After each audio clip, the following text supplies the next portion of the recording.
we go. Here we go to an 0-2 start of the season. Now, are we talking about the Steelers? Or are we talking about my fantasy team? We'll see on Tuesday. Thank you, Past Sam, for No, I always fuck up. This might be the final video of where it might just be us two. She says she don't want to be in the video, but we might have a special guest for next week. We'll see. And it's not her. Where the hell is she? There she is. You might hear her snoring periodically in and out of the episode, so deal with it. She's a queen. She gets to sleep wherever she wants. So, but might be having our little youngster for the next episode. We'll see. We'll see. Could be 2 weeks later. He's due October 2nd, but just, could happen. We're going to dive into week 2. Week 2 is a lot more entertaining than week 1 was, luckily. Just like Past Sam said, who's going to be 0-2? Is it going to be the Steelers, or is it going to be my fantasy team? Or is it going to be both? We'll dive in and see. Hint, hint, it's not the Steelers. It's not the Steelers. Instead of starting off with me, we're going to start off with who I deemed the matchup of the week. The team who I bought in stock in, Amendola Oblongata against me and my homies. And Amendola Oblongata stays hot. Stays hot. He has a win streak now. He's starting the season 2-0. He wins 125-96. He had 4 players with 17 or more points, including Mike Evans with 29 points.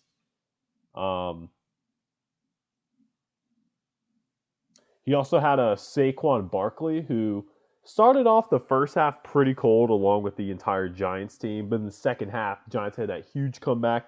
Saquon Barkley got him like 20 points in the second half. He was down 91-89 before that game went into the second half. He ends up winning 125-96, like I said. Me and my homies, he matched up very well with Amendola Oblongata. However, his running backs only got him 5.4 points combined. That is tough. Yes, that is tough. Got some new sound bites on here, custom made. So thought I had to, add a little spice to the videos. So I was like, you know what? It's missing some sound bites. I'd kind of like to have some theme music in the background too during like each segment. So I'll work on that eventually, but just another idea I've thought of. So we're going to move on to, we got a new name alert. Show me your TDs. As great as the name as that was, he's like, you know what? I didn't win with that name last year. I gotta revamp my team a little bit. Allens versus Predators. Pretty solid top tier name, I must say. And I think that name's gonna stay. He wins 154-79. It was the largest differential of points scored, and 154 was the most points scored by any team this week. So round of applause for Jay.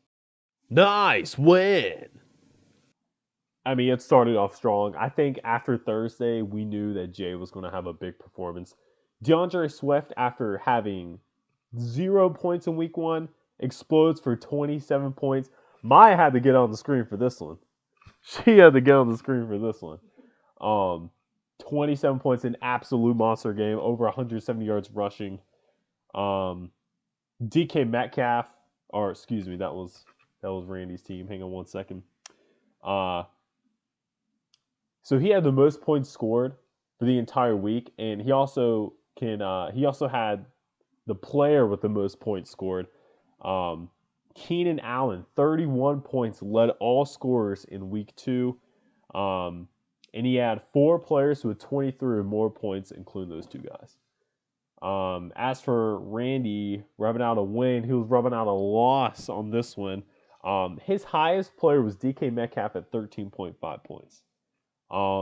He unfortunately had 77 bench points. And I picked up the Giants defense, and he got 9. Got -2 points of the Giants defense. Sorry, Randy. He told me I could skip over his, teams recap, but I couldn't do it. Jay had such a big week. I had to, had to show him the love. Had to show him the love. So I'm sure he'll bounce back next week, though.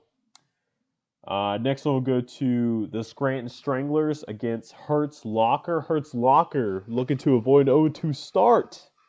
But instead, the Scranton Strangler throws him into the locker. Scranton Stranglers win 145-130. You love to see it. Love to see it. Jordan Love stays hot. 20-point game for him. Looking to be a possibly solid fantasy quarterback so far. Scranton Stranglers, he also had three total players with 20 more points. TJ Hawkinson, I think, led all of his players. He had 25 points on Thursday Night Football. DJ Moore, sneaky 16-point game. So that's good for him. As for Hertz Locker, dude, that is tough. That is tough indeed. Puka on the bench. Daniel Jones on the bench. Now, who would have thought Daniel Jones would outplay Jalen Hurts anyway? Both those guys scoring a little over 30 points. Hey, but he's going to start Puka. He's going to start Puka. I like to call him Pikachu because he's very electrifying, just like Pikachu. So I know Jay would appreciate that one. Also, Zach Moss filling in for the Colts, running back. Big 20-point game for him. Now I know I'm getting on Bryce for having a lot of guys on the bench of points, but Scranton Stranglers also had a high bench points total. They both had over 70 bench points. Speaking of teams with a lot of points on their bench, we're going to go to new name alert. Chubb won out. Unfortunately, had to lay that name to rest. She changes it, and I actually think the name's a little better. Kirk Thuggins. Kirk Thuggins. I love that name. Kirk Thuggins versus Cut My Balls. Kirk Thuggins. The new name, it's sticking. She wins 147-103. We'll go and start with Cut My Balls, kind of segue onto the high bench points total. I haven't looked into it, but I think this might be the highest bench points ever in the Famleegue, in the history of the Famleegue. 112 bench points. I'm going to have to do my research, like I said. So, he had 4 wide receivers that all had over 20 points. I'm pretty sure. I didn't write that down, but I'm just trying to remember. I know 2 of his wide receivers had over 20, but I think the other 2 did as well. He unfortunately does not start the right guys. In his flex spot, he had Jamal Williams, and he unfortunately got hurt. I think if he would have played the whole game, he probably had like 15 points at least. As for Kendra, Kirk Thuggins, listen to this, guys. She is on an 11-game winning streak dating back to last year. She hasn't lost since week 9 of last year.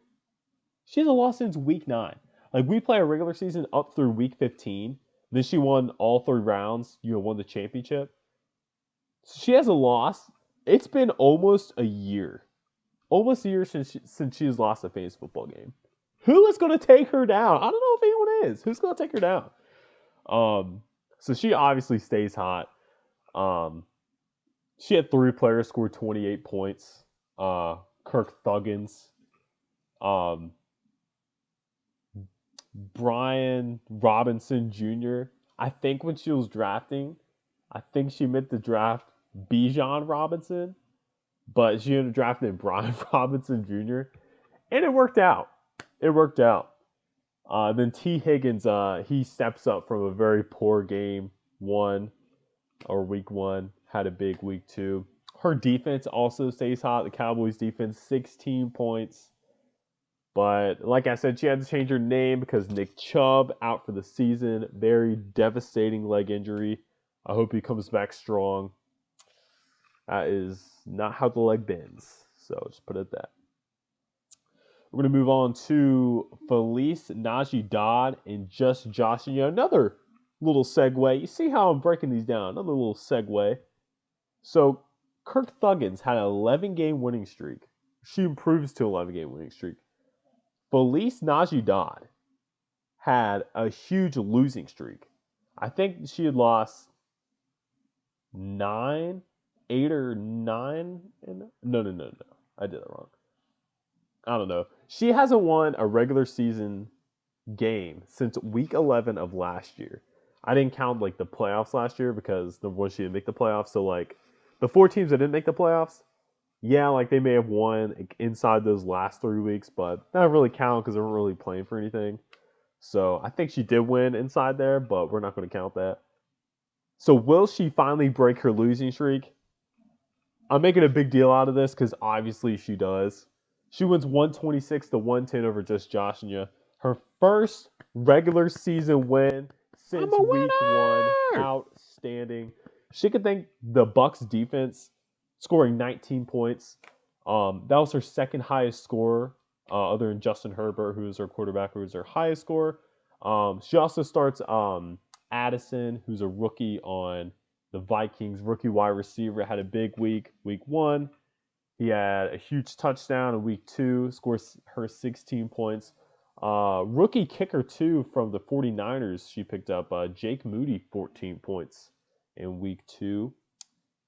As for Just Joshing You, his wide receiver production was pretty solid, including his flex. He had a wide receiver in the flex.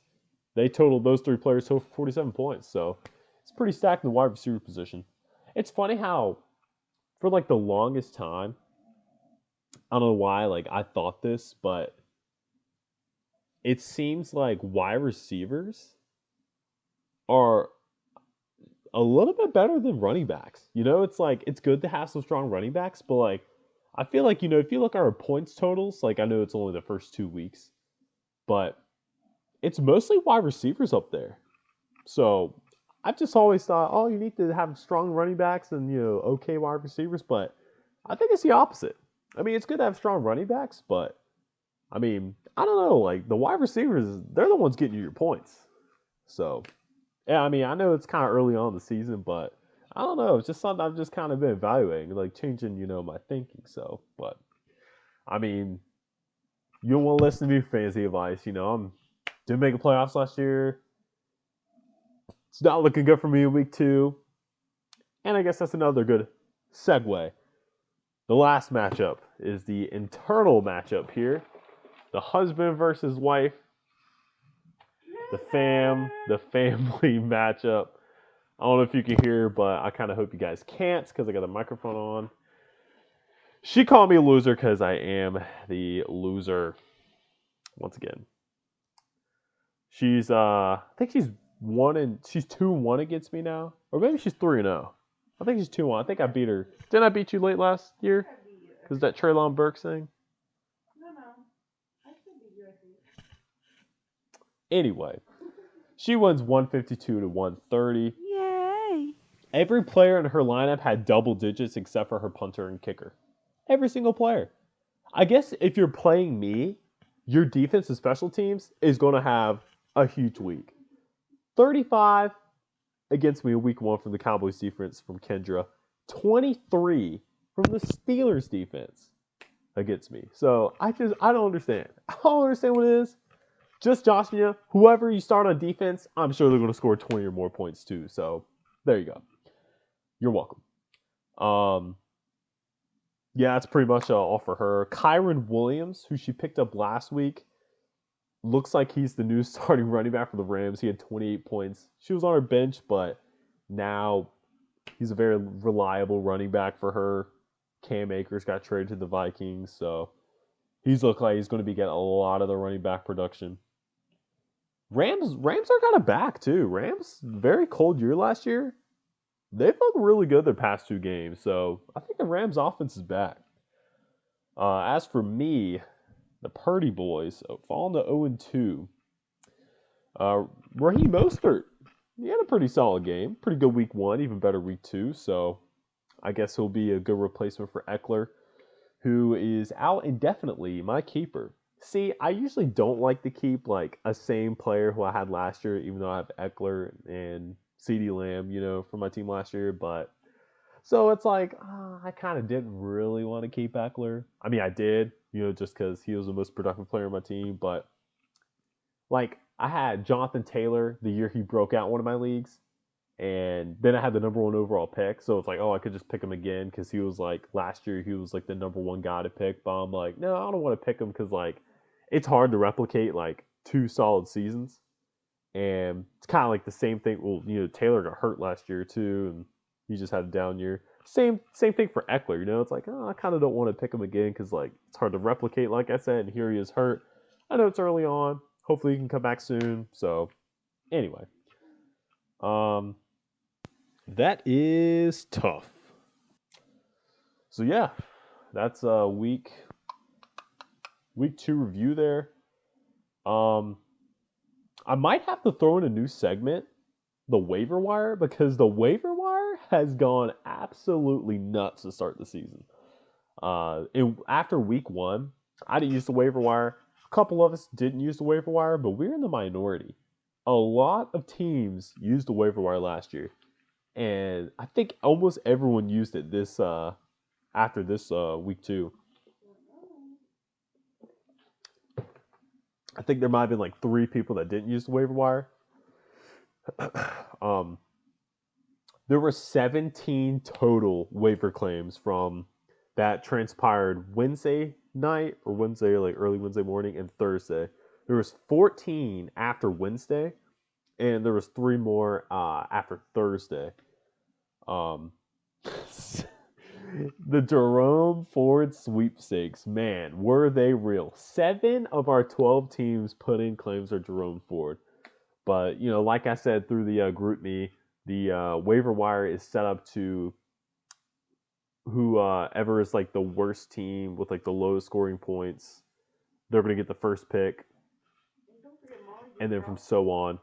So, oh, Kelsey wants to remind everyone that Molly had drafted Jerome Ford, and she had just dropped him right before week 2 started. So that's very unfortunate, Molly. But like I said, whoever you picked him up for, which I should look up to see who you picked up and who you swapped out for Jerome Ford to see if maybe they're kind of replicating what Jerome Ford did.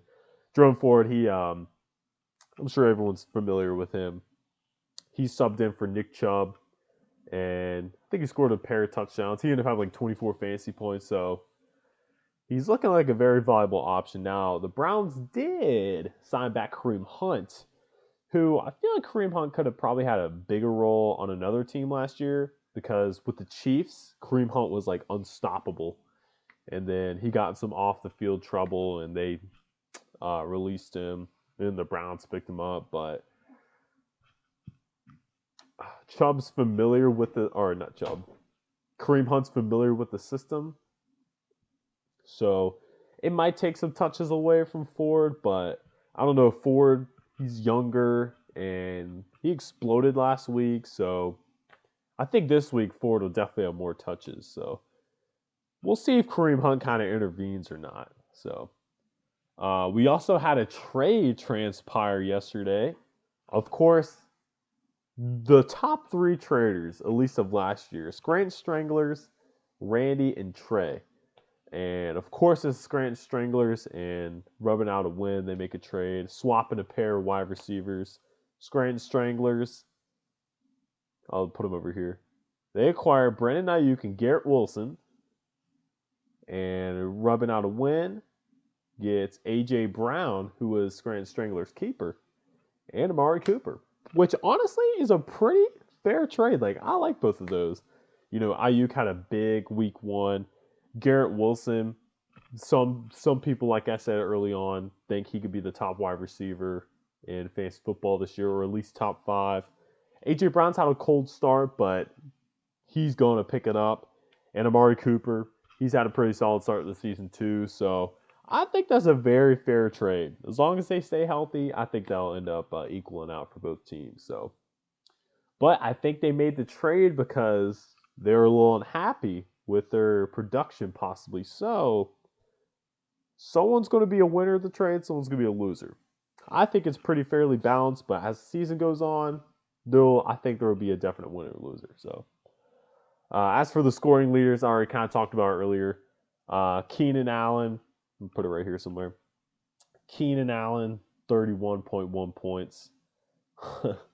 Daniel Jones and Pukachu, the second and third highest, who were both on Price's bench. Mike Evans was fourth, and Brian Robinson Jr. was tied with T. Higgins for fifth. Very interesting here. Someone might pick this guy up after they watch this video. I'm not sure if anyone was aware, but the Steelers punter Presley Harvin punted for 22 points on Monday night. Punted for 22 points. And no one picked him up. After all these big waiver wire acquisitions, no one picked him up. It's kind of crazy. If you watch this video first, you might be able to pick him up if you're unhappy with your punter's production so far. So, also, I want to show off my new hat I just got in the mail. Little Panthers hat. Pretty nice, pretty nice. It's got like dry fit material too, so be a nice little hat to wear out in the sunshine and stuff. So that's not sunny today. Just came back from working in Pittsburgh and come back just in time for a tropical storm. Now. We're going to go with the week 3 preview, and I will say I am so happy to be finally back home. We got the NFL package, so we're going to be flipping through and watch all the games. I've had to work the past couple Sundays, so I haven't been able to watch like really week 1 or week 2 too much. I was able to watch week 1 a little bit, like in the afternoon, but last week I worked practically the whole day Sunday, and I'm off this Sunday, so me and Kelsey have been looking forward to finally watching football together with our football package. So we're just hoping that Simon stays in there just, another day. So we've really been looking forward to this Sunday. Probably going to get some wings from half times, come back here, watch all the football games we want to watch. It's going to be great. I've also thought about what if like we all met up as many people as like we could on a Sunday. What if we met up and like watch games together? I think that would be so much fun. I don't know if it'd be here or if it'd be like at beat-ups or halftimes or somewhere, but I think it'd be cool if like we all kind of got together and like watched the games and stuff. I don't know. Let me know what you guys think. I know the majority of everyone lives in New Bern. I'd say probably like half the league, but we got some people that live a little far away, so I'm sure we can make it work with maybe a couple of us. But anyway, we're going to move on to the week 3 preview, and why not start off with the matchup of the week? The number 1 and number 4 ranked teams, someone is going to be a loser and someone's going to be a winner. Both teams are 2-0. Kirk Thuggins versus Amendola Oblongata. Amendola Oblongata is projected to win by 1 point, so it makes the matchup even juicier. But it's crazy because 119 to 118 is the lowest projected points matchup, and they're both 1-4. So that's just pretty funny. It's pretty funny. The second matchup is the number 2 ranked team, Smokin' Joe, against Cut My Balls. Smokin' Joe 2-0, Cut My Balls 0-2. Smokin' Joe's projected to win 134 to 128, and that is despite a big time performance from Christian McCaffrey and a little help from Wishnowsky, the 49ers punter. Cut My Balls currently leads 30.9 to nothing, but Smokin' Joe is still projected to win.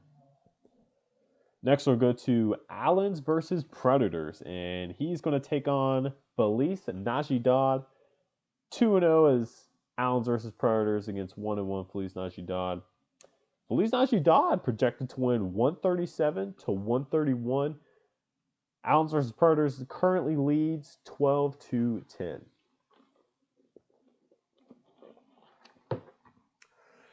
Next, we have a 5 and 6 matchup of pair of 1-1 teams. Scranton Stranglers versus me and my homies. Stranglers are projected to win 128 to 114, and my homies currently leads 5-0. rubbing out a win. Is he going to rub out a win this week? We will see. Hurts locker. He's trying to get out of the locker. Someone locked it on him. He's 0-2 against the 1-1 and rubbing out a win. Hurts locker. You might be finding a way out. He's up 25-0. He's projected to win 143-120. And last but not least, two bottom of the barrel teams. The good news is one of us is going to get out of the pit. Me and just Josh and you both 0-2, looking for the first win of the week. Unless we tie somehow, one of us is finally going to push through and win their first game of the year. Just Josh is projected he's going to be victorious, 128-125. However, I currently lead 16-0. So we'll see what happens in week 3.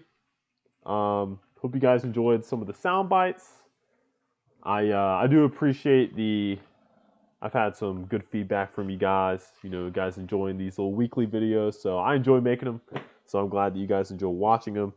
Like I said, it was kind of spiced up a little bit. Sound bites, some more music, intro videos and stuff. So we will see. We'll be having a baby doing an intro at some point one of these upcoming weeks. Talk to you guys later.